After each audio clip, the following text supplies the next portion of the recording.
अली दे गुलामा विच नाम होना चाहिदा अली दे गुलामा विच नाम होना चाहिदा अली दे गुलामा विच नाम होना चाहिदा अली दे गुलामा विच नाम होना चाहिदा अली दे गुलामा विच नाम होना चाहिदा हशर दिहाड़े वे ढोलना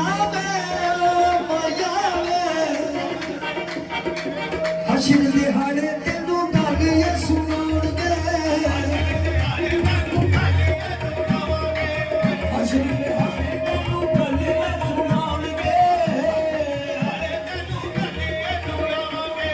हशर दिहाड़े तेनू गल ये सुनाउणगे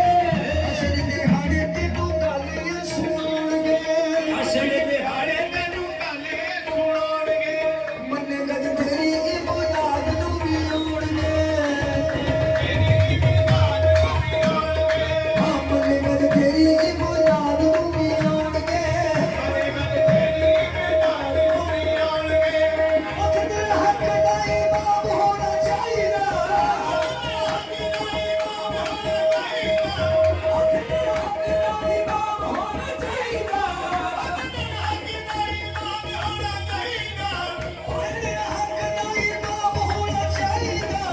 अली दे गुलामा विच नाम होना चाहिदा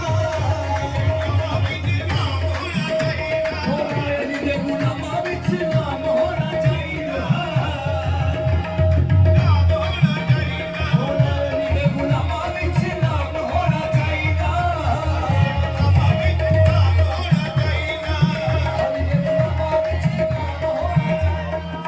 मन कुंतो मौला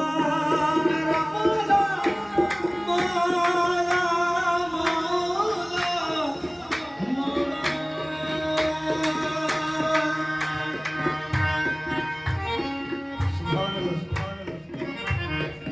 मन कुंतो मौला नबी आप